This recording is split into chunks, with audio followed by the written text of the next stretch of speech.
सबसे बड़ी बात होती है कि आप लोगों को एजुकेट करें, लोगों को अपने, आप कितने लोगों के मसाइल हल करेंगे? बाहर फ़कीर घूम रहे हैं ना, आप इनको अगर पैसे देंगे क्या इनकी गुर्बत ख़त्म हो जाएगी? लेकिन अगर आप इनको, इनके लिए कोई परमानेंट हल निकालेंगे जो जो टाइम टेकिंग भी होगा, तो फिर आपको महसूस होगा कि अब उसके, सिर्फ उसके नहीं, उसके इर्द गिर्द जितने लोग हैं उसके मसाइल हल हुए। हमारे पास लोग 5-10 रुपये दे के समझते हैं कि उन्होंने बहुत बड़ा तीर मार लिया है, फ़कीर की ज़िंदगी संवर गई। संवर पता नहीं उर्दू का लफ्ज़ है नहीं, मतलब खूबसूरत हो गई उसकी लाइफ, लेकिन ऐसा नहीं है। ठीक है, तो सर सैयद अहमद खान ने क्या किया? लोगों को रिफार्मर क्यों कहे जाते हैं? इसलिए क्योंकि उन्होंने लोगों को जिद्दत की तरफ लेके आए, लोगों को तालीम की तरफ लेके आए, एक मॉडर्निज़म की तरफ लेके आए।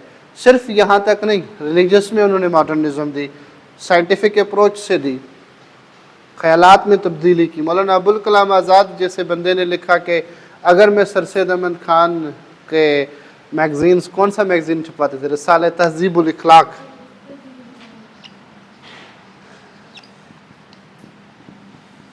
वीकली छपता था ये रिसाला तहज़ीबुल इखलाक। जब वो छपवाते थे और मुख्तलिफ मुस्लिम नौजवान उसको पढ़ते थे तो उससे वो अवेयर हुए, एक अवेकनिंग हुई लोगों में। तो ये जो अवेकनिंग हुई लोगों में, जो शऊर आया लोगों में, बेसिकली ये किसी रिफार्मर का काम है। तो इस तरह सर सैयद अहमद खान ने जो है मुसलमानों को तब्दील किया। और आगे चल के सिर्फ सर सैयद अहमद खान ने ये खुद नहीं किया, कुछ ऐसे लोग भी नॉमिनेट किए, ऐसे करीबी लोगों को भी सिलेक्ट किया जिनको उन्होंने कहा कि आप डिफरेंट तालीमी इदारे बनाएं। मिसाल सिंध में उस वक्त कौन सा ऐसा इदारा बना? सिंध मदरसतुल इस्लाम स्कूल। कब बना? 1885 में। कौन सी मशहूर शख्सियत पढ़े वहाँ से? कायद आज़म वहाँ से पढ़े, सिंध मदरसतुल इस्लाम स्कूल से। ये किसने बनाया? हसन अली अफंदी ने बनाया।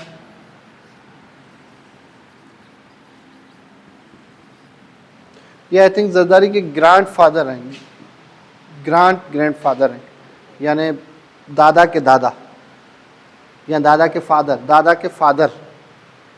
इसलिए फिर इन्होंने आते ही 2012 में 11 में इसको यूनिवर्सिटी बना लिया पीपल्स पार्टी ने अपने दौर में, क्योंकि अलीगढ़ ये सिंध मदरसतुल इस्लाम स्कूल बना 1885 में, फिर इसको कॉलेज बनाया गया 1947 में, 1947 में, फिर ये यूनिवर्सिटी बना 2012 में, सिंध मदरसतुल इस्लाम यूनिवर्सिटी अभी भी है ये सदर में।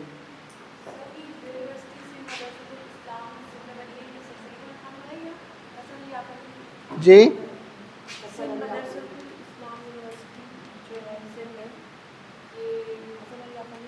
उन्होंने स्कूल बनाया था, फिर वही बिल्डिंग जो है, उसी बिल्डिंग को कायद आज़म ने कॉलेज बना लिया 1947 में, फिर उसी बिल्डिंग को पीपल्स पार्टी के दौर में यूनिवर्सिटी बनाया गया। बिल्डिंग तो वही है, नाम उसका आप कुछ भी रखें, जेल बना लें उसे, यूनिवर्सिटी बनाएं, स्कूल बनाएं, पागल खाना बना लें, हुकूमत की मर्ज़ी।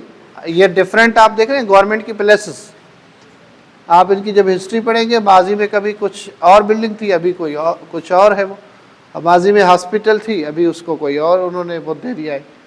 तो ये तो गवर्नमेंट पर डिपेंड करता है।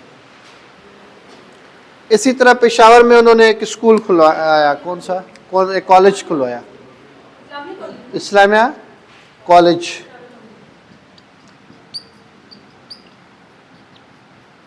खान अब्दुल कयूम खान और खान गफ़ार खान जो थे ब्रदर्स, उनके थ्रू, मतलब गांधी उसे खैबर पख्तूनख्वा का गांधी कहा जाता था, आयरन मैन भी कहा जाता था। ठीक है, तो सर सैयद अहमद खान की इस तरह की सर्विसेज थी।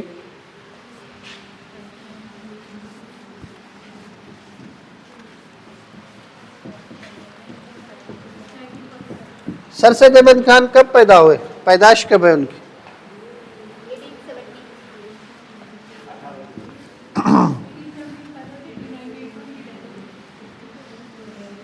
अच्छा,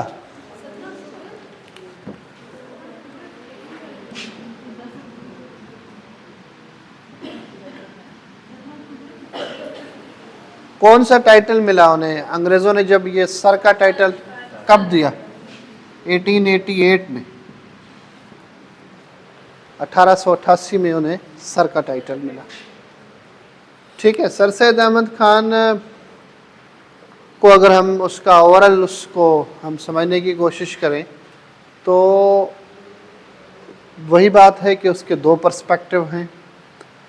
अभी तक हमारे पास मुस्लिम उलमा बाज़ ऐसे हैं जो सर सैयद अहमद खान को पसंद नहीं करते, ना ही उसके रिलीजियस थॉट्स को पसंद करते, ना ही उसके पॉलिटिकल थॉट्स को। वो समझते हैं कि इस्लाम, हिंदुस्तान के इस्लाम में, हिंदुस्तान के मुसलमानों में जो बिगाड़ आई उसकी बुनियादी वजह सर सैयद अहमद खान थे। लेकिन बाज़ ऐसे हैं जो समझते हैं कि सर सैयद अहमद खान के बगैर बात आगे बढ़ नहीं सकती थी, मुसलमानों में कोई तब्दीली उसके बगैर नहीं आ सकती थी। पाकिस्तान का बनना, एक इस्लामिक स्टेट का बनना, नए मुस्लिम स्कॉलर्स बनाना, नए मुस्लिम बेहतरीन पॉलिटिशियंस बनाना, ये सब काम सर सैयद अहमद खान की वजह से हुआ। बाज़ का पर्सपेक्टिव ये है। लेकिन इन तमाम चीज़ों में सर सैयद अहमद खान की कुछ चीज़ें ऐसी हैं जिनको समझने की ज़रूरत है। मिसाल के तौर पर 1885 में कांग्रेस बनी, 1885 में कांग्रेस बनी।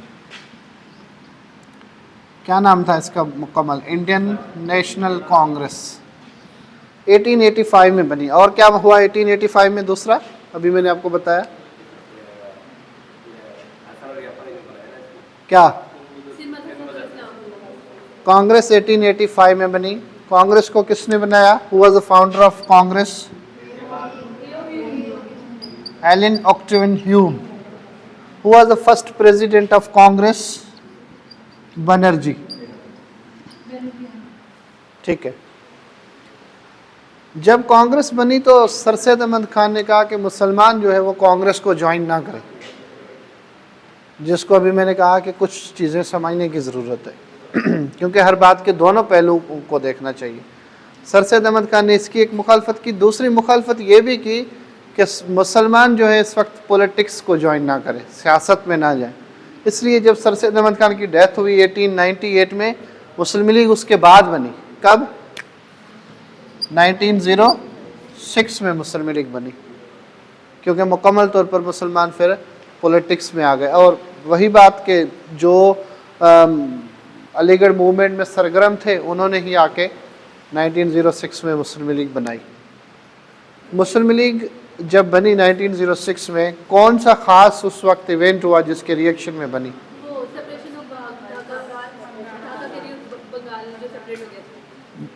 बंगाल की पार्टीशन ऑफ बंगाल 1905 कब हुई?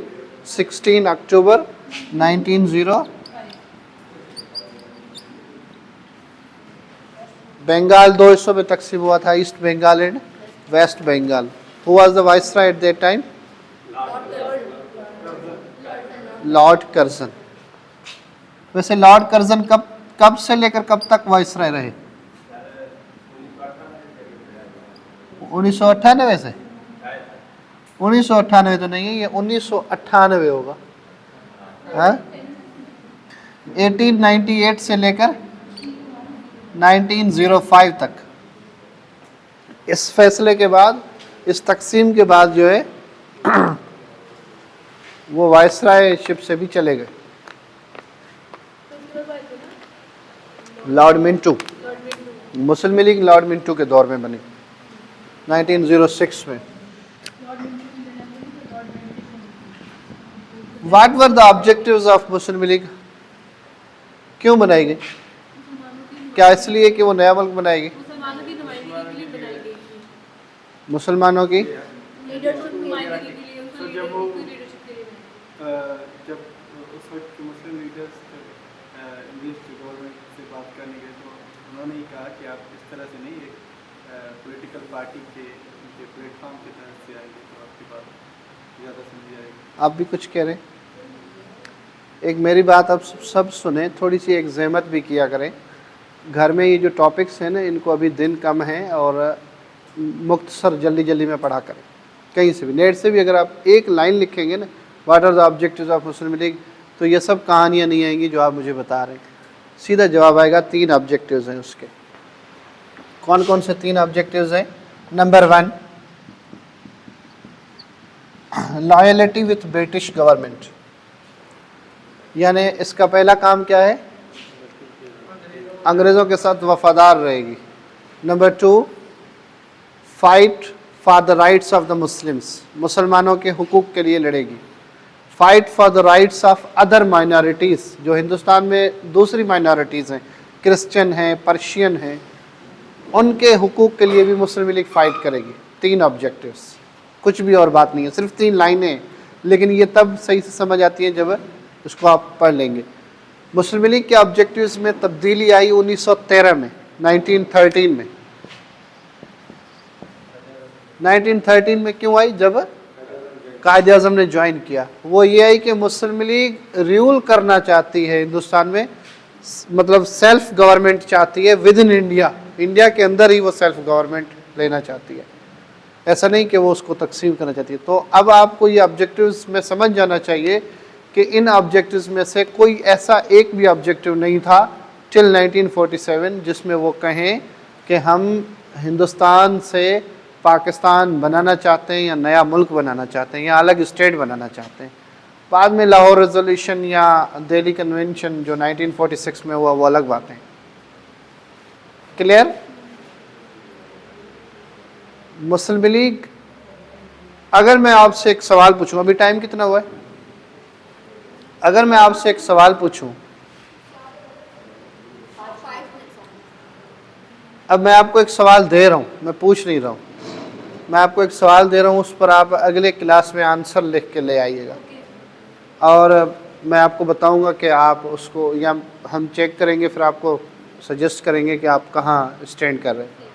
वो ये है कि डू यू थिंक, लिखें भले आप सवाल, do you think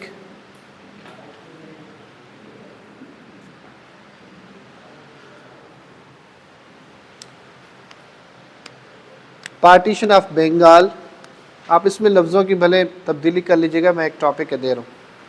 do you think the partition of Bengal was the main reason behind the creation of Pakistan, या was the main reason for the creation of Pakistan? क्या आप समझते हैं कि बंगाल का अलग होना पाकिस्तान बनने का सबब बना? क्वेश्चन मार्क जी लगा रहे हैं, मैं निकाल लूँगा, ठीक है।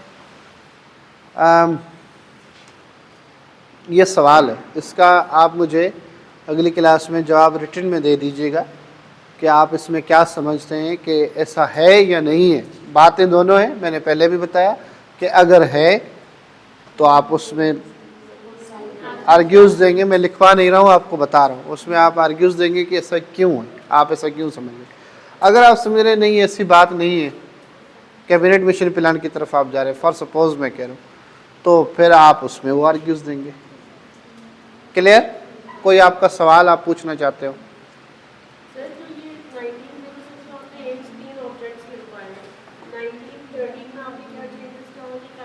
कायदे-ए-आज़म ने जब मुस्लिम लीग को ज्वाइन किया तो मुस्लिम लीग के ऑब्जेक्टिव्स में एक नया ऑब्जेक्टिव शामिल किया गया, वो ये था कि Muslim League wants self government within India, ठीक है, इंडिया के अंदर ही वो रहते हुए सेल्फ गवर्नमेंट चाहते हैं। और कोई सवाल? जी क्या ब्रिटिश के साथ वफादारी है, उसको क्या कैंसिल किया था 1913 में? उसको कैंसिल नहीं किया था, उसको अमेंड किया था, वो रहा था लेकिन अमेंड हुआ था वो।